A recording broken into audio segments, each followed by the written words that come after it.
Hello and welcome to the latest episode of Harmonious World. My name is Hilary Seabrook. If you're new to Harmonious World, I chat with musicians. And this episode is slightly different because I'm talking to Dermot Rogers. Dermot is closely involved with Livia Records and with the work of Louis Stewart. Louis Stewart was a very famous guitarist in the 1970s, playing with Ronnie Scott and everybody who was big in the 1970s. And for episode 153, I spoke to Dermot about his remastering of Out on His Own, which was the 1977 album by Louis Stewart. So what I'm talking about with him today is Louis I, which was Louis Stewart's 1976 debut as a leader. And it includes a brilliant bonus track, which you will hear at the end of this podcast, which is Wayne Shorter's Footprints. What you're listening to now is a beautiful version of Body and Soul, which is guitar and bass duet. Although I'm only playing a little of this track, you really need to listen to this track and the whole album. It's absolutely stunning. Louis Stewart's last studio recording was in 2013, and he was with his old friend Jim Doherty, pianist who gave him his first job, and he had been a driving force for this album, Louis I. So I'm interested to talk to Dermot Rogers about the reissue of this album and the work that he's done with both the Stewart family but also with the Davis family, because the original production of this album was done by Gerald Davis. So I hope you enjoy listening to my conversation with Dermot Rogers.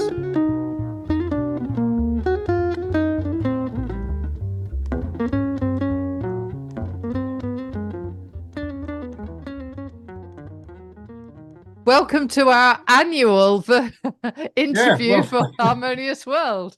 Well, maybe we will make it annual. Who knows? So, absolutely. Yeah. So, well, thanks very much for inviting me back. I appreciate it. Yeah, no problem. I mean, I loved the first album.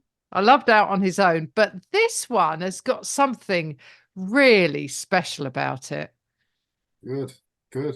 You know, it's interesting because this whole project started with trying to get the first album out. That was the genesis of the reactivation. And then the second one was the one with Noel Keelan, because that was unreleased and not widely known. And then the first one, the one we've just released, was a total surprise because it wasn't on Livia at all. It was on a different label. But when you look at the small print on the back, Gerald Davis had obviously paid for the recording and was the producer. So, and when we got all the tapes and there it was staring us in the face, property of Gerald Davis, Livia Records, and I was like, oh, that's a pleasant surprise. That's fantastic. And I noticed that you've acknowledged the support you've had from both the Davis family and the Stewart family in getting this one released as well. Yes. Yeah. Yes. Because, well, a couple of things happened. So we actually dedicated to Louis's wife, Betty, who just passed away just after Christmas. So, and she had been unwell for, I'd say at least a year. So getting contact with the Stewarts was, Louis has a son and a daughter, was really tricky. And there was other things going on in their lives. So despite many attempts to meet them, I hadn't actually met them. And I'd spoken to one of them, and I wasn't 100% sure what their position was. I knew they weren't objecting, and I knew they were aware, and I knew they were grateful. But it was only when I got to meet them that I really, got the full appreciation. So therefore, we decided to acknowledge that, Yeah. And they obviously, hopefully, this is sort of a resurgence in the appeal of Louis Stewart's repertoire and his reputation. Well, that's really what the project has turned into. As I said, initially it was to release out on its own, Yeah. and the big question for 6 months while we're going through mastering and artwork and all of that was, does anyone care? Does anyone really care? You're You know, right. and the Irish Times correspondent had said, this is really important as far as he was concerned, and he expected to write a big feature on it, which he did. But also, National Radio, the RT Radio Arts program, got behind it, and then we got reviews and lots of radio plays and lots of interviews, particularly in the UK and the US. And the typical response was either, especially on the US side, was either, how the hell did we not hear about Louis Stewart? And even more interestingly, and even though it's slightly patronizing, but it's understanding, we didn't even know the jazz in Ireland could be used in the same sentence, because Yeah. Ireland's associated with pop and rock music and folk and traditional music. It's not associated with jazz. So therefore, with that response, with people writing, and also good sales. I mean, like, it's a jazz album, but we covered our costs within a week, and we have sold now about 70% of the stock that we produced. So we now know that people do care, and we know that there's an audience that already existed, which was being reminded and kind Yeah. of activated. But then there's a whole new audience who go, this is really, really good. And I get emails from people saying, great, this project is happening, and when is the next one coming out, or keep me on your list. So yeah, so we've kind of hit the mainstream bebop guitar fan audience. That's brilliant. Yeah. But isn't that amazing that you've covered your costs in a week? That's incredible. Yeah, because it's the same all over the world. I mean, Irish jazz musicians say to me all the time, oh yeah, I released an album and I've got 500 copies sitting on my bed and all Exactly. of that. Yeah. And in the States, even from people who are right in the heart of New York, where you would think there might be greater appetite, they see putting out a record as a complete loss leader, and perhaps even a questionable decision overall. Yeah. So yeah, and the second one we covered our costs within in a month, and the third one, we're just about at break-even point now. What's really interesting, but a bit disappointing, is that we put out a vinyl version of Out on His Own at the end of last year, because the whole pro vinyl fraternity were busting my ass, going, "Why isn't it on vinyl? It has to be on vinyl. It's not a credible record if it's on vinyl." All of that, and I was saying to them, "Yeah, but it costs a lot of money, and we just have to be careful." Yeah. But that hasn't covered its costs. So I think the Louis audience, excuse me, is older, Right. and probably have original albums, but don't go into record shops routinely and buy them. So No. yeah. Yeah. There are some great tracks on this album, aren't there? Yeah. What's your It's favorite ones? It so, seems different people have different of course, favorites. well, of course, we all have different favorite ones.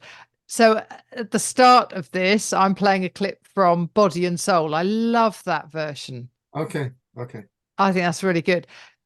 Actually, what I'd like to do now is I would like to play a clip from Send in the Clowns, Okay. because that's one of his solo pieces, isn't it? Yes. Yeah, it's beautiful. It's beautiful.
So, what did you think when you originally heard that version of Send in the Clowns? Because it's not a track that I particularly like. I don't think it's it's one of Sondheim's most famous, but I don't necessarily think it's his best. So let me answer the question in a slightly broader way. So first of all, I really like it, right? Yeah. Oh, yeah. And I think my favorites would probably be All the Things You Are, and then the solo tracks or tracks where he's double tracked himself. You know, if you've seen Louis play lots of times, I think that album essentially is the notification of what a typical Louis Stewart set is going to be. And it was the same throughout his life. You know, there's going to be some bebop tunes, there's going to be just some standards, there's going to be some ballads, and there might be a blues or there might be a Latin tune. And he didn't, you know, he was mainstream in that way. He did, you know, famously said he didn't like playing free because like playing tennis without a net and all that stuff. You know, so he was very what's the word, conservative in that respect. So I think Send in the Clowns is it's just beautiful. I think it manages to kind of capture the emotion of the lyric. Yeah. Which Dexter Gordon always said was the key to playing a ballad. You know, I think it's beautiful. You know what's interesting is because we haven't released these albums in the sequence they were recorded. No. Is that Out on His Own was recorded about a year and a half later, and my hunch is that he did that double tracking or comping, self comping thing to a much lesser degree on Louis the First. He liked the mechanism. I heard from his kids only a few months ago that he used to do that at home. He often laid down rhythm and practiced with his own rhythm playing lead at home. So I think it was a format that he was very comfortable with. And I think also in this case, he would have done the comping after the initial recording. Whereas with Louis the First, he laid down the rhythm tracks first and then played the lead. So I think Louis the First tells a lot about where he was going. In hindsight, we can now see that. Yeah, yeah. But it is really a lovely album. I mean, I can only suggest that my listeners get hold of it and really listen to it, because he was doing stuff with the guitar that is just stunning, isn't it? Yeah, yeah. Well, he'd also I can see the Tubby Hayes poster behind you. Yeah. He'd gone to London and he ended up playing with Tubby Hayes, which was really demanding, you know. Yeah. He used to talk about that throughout his life, that, you know, it was kind of a baptism of fire because he wouldn't have played with anyone at that standard consistently. Like there was a club in north of Dublin and they used to have visiting big names, but, you know, it'd be like a one night or maybe a couple of nights. So he was playing with Tubby and then he was playing with Ronnie Scott. So he was playing in the, you know, in a very progressive and quite a modern setting. So I think his chops really had to respond to that, you know. Yeah. Yeah, absolutely. And clearly he was capable of sitting alongside people like Tubby. And it's interesting, actually, because I think that Tubby Hayes, a lot of people either forgot about or never knew about. Yeah. And I think it's the same thing, that there were these guys who, there wasn't Jazz FM then. There wasn't so much of a, you know, festival circuit and that sort of thing. And so you had to know who you were going to see and go and see them at a gig. It wasn't like you could just discover people on the radio in the same way. So I think it's interesting what you're doing. I think it's a great thing that you're doing with him, Dermot. Great. Well, thanks very much.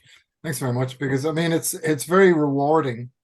You know, it's not, and nobody's going to make any money out of it, but if we can break even, and now we have some Arts Council grant support, so it makes it a bit easier. The first two albums came out through a very small grant, which only covered digitization and then personal donations.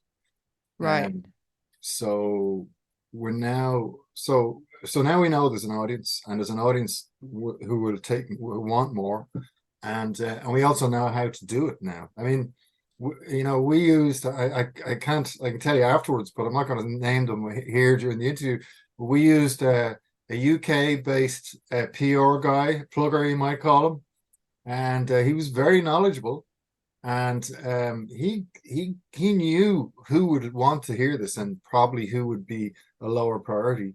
And he also had access to Australia, New Zealand, Canada, parts of the States. And then we found somebody in New York where it's, 10 times more expensive to do that kind of work. Yeah. We found somebody who was only 3 times more expensive. And we just took a punt and thought, well, we just spend this money and hope it's not a waste.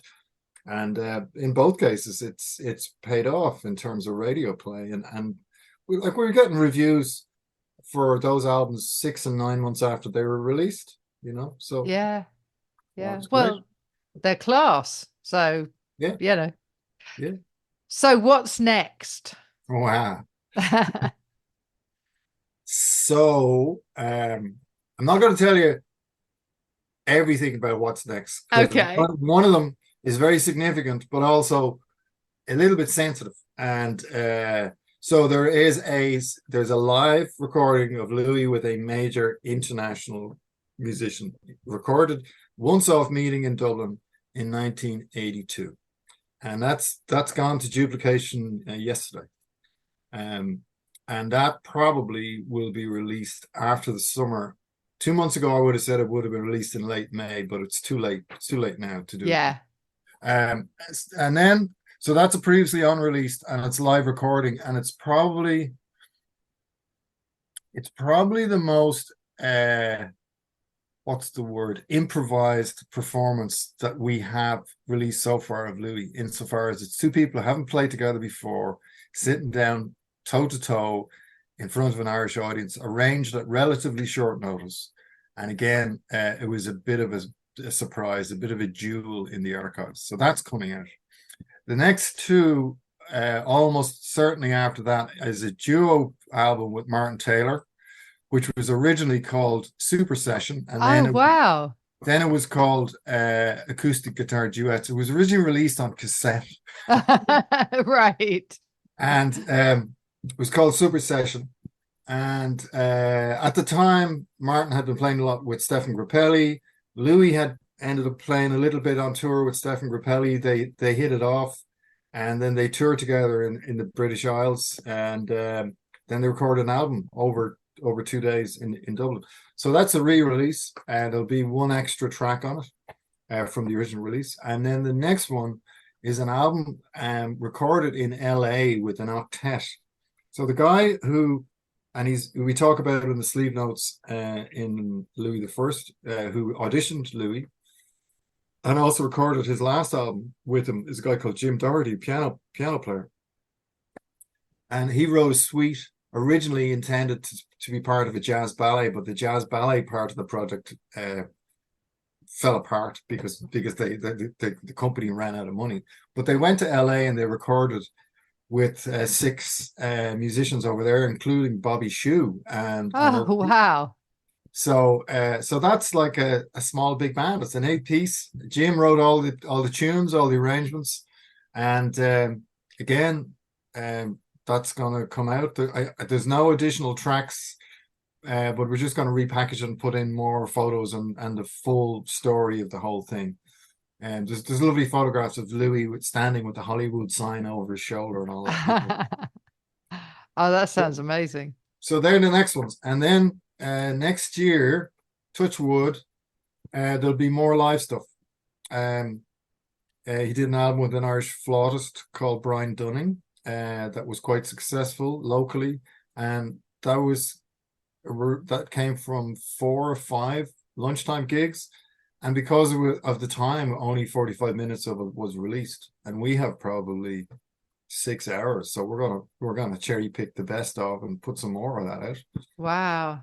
And then again, we talk in the sleeve notes about a bar in Dublin called the Bagot Inn, where people used to queue around the block to come and see Louis when he was coming back from London. He'd come back and play for a few days. And we have, there must be 10 or 15 nights of the Bagot Inn that we have to filter through, and whether that's a single or a double album remains to be seen. There's also a live suite that Louis recorded based around some extracts of James Joyce's Ulysses. So there's loads to do. Loads. Oh, that sounds brilliant. I'm glad that there's so much. So we might be doing this as an Yeah, annual thing. we might. Well, I hope so. Yeah. I hope so. Like when people ask me now, saying, "Oh, now you've got the appetite and you've got the record label, and you've had some degree of success. Do you want to do other stuff?" And I go, "Yeah, yeah, I do. But right now, this is the job. This is the job." Yeah. Yeah, sure. And just, get all of that stuff out. Yeah, That's brilliant. Yeah. yeah, yeah. Brilliant. So I'm always afraid that maybe there'll be a bit of fatigue, bit of saturation, but we just wait and see. Well, yeah, absolutely. You'll know if that happens. So yeah. fantastic. Well, thank you so much for joining me again, Dermot. It's really nice to talk to you. Thank you, Hilary. Thanks very much, and best of luck.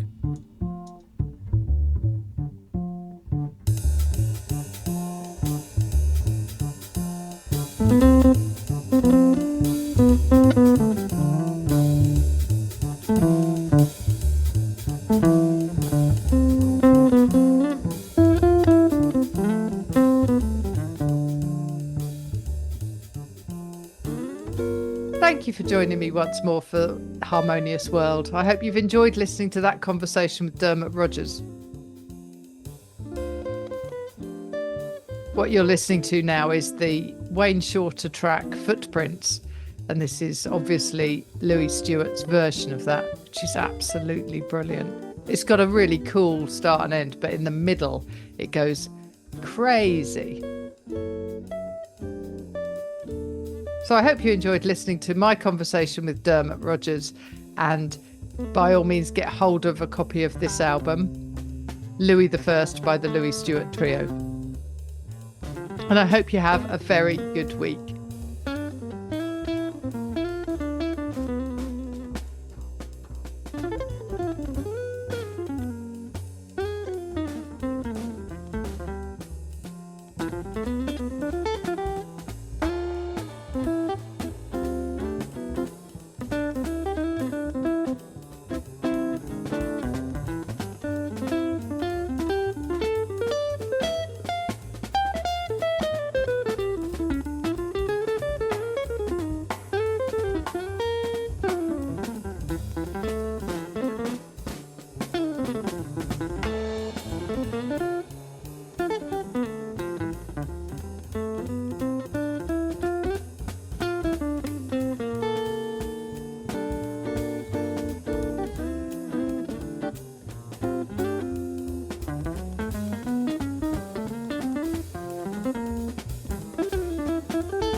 Thank you for listening to the latest episode of Harmonious World. My name is Hilary Seabrook, and it's a great delight to bring this series of discussions with musicians and composers and writers and all sorts of people to you. Obviously, there's no point in having a podcast if people aren't listening, and I'm very grateful to my listeners for doing so. Thanks also to Joe English for composing and performing this new theme tune. So wherever you get your podcast, you can leave a review. You can share this with your friends and family, either as a link or on social media and that sort of thing. I'd be really grateful for that. Don't forget that you can subscribe now. There's a link wherever you get your podcasts. So have a great week, and please remember why I started this, which is just to try and make the world a little more harmonious. Thanks for listening to Harmonious World.